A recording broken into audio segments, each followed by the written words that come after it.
India વિસ England third test 8 વર્ષ પછી રાજકોટમાં રમાશે ટેસ્ટ મેચ. ટીમ ઇન્ડિયા અને ઇંગ્લેન્ડ વચ્ચે સિરીઝની 3 મેચ આજથી રમાશે. રાજકોટમાં સૌરાષ્ટ્ર ક્રિકેટ એસોસિએશન સ્ટેડિયમમાં ટેસ્ટમાં ભારતનો રેકોર્ડ અત્યાર સુધીનો અજેય રહ્યો છે. હવે ગરમી માટે રહેજો તૈયાર.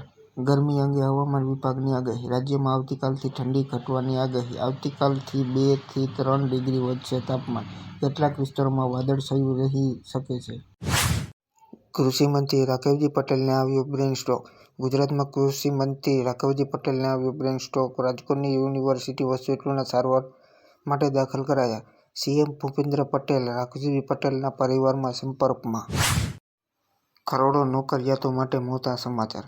ઈપીએફઓના વ્યાજદરમાં 0.10% વધારો. કર્મચારીઓને પહેલા કરતા 0.10%થી વધુ વ્યાજદર મળશે. હવે કર્મચારીઓને 8.25% વ્યાજદર મળશે. કેન્દ્રીય ગૃહમંત્રી અમિત શાહની જાહેરાત. લોકસભા ચૂંટણી પહેલા સીએએ લાગુ કરાશે. ચૂંટણી પહેલા સીએએનું નોટિફિકેશન જાહેર થશે. ગુજરાત પોલીસ ભરતીમાં કરાયા મોટા ફેરફારો. પોલીસ ભરતીને લઈ રાજ્ય ગૃહ વિભાગે મહત્વનો નિર્ણય કર્યો. આગામી નવી પોલીસ ભરતીના નિયમ મુજબ કરવામાં આવશે. શારીરિક કસોટીમાં હવે દોડ ફક્ત નિયમિત સમય પાસ કરવાની રહેશે. દોડ કોઈ ગુણમાં આવશે નહીં.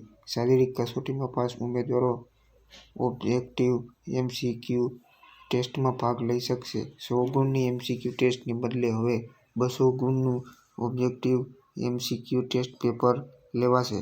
પહેલા ટેસ્ટ પેપર ફિઝિક્સ રહેશે.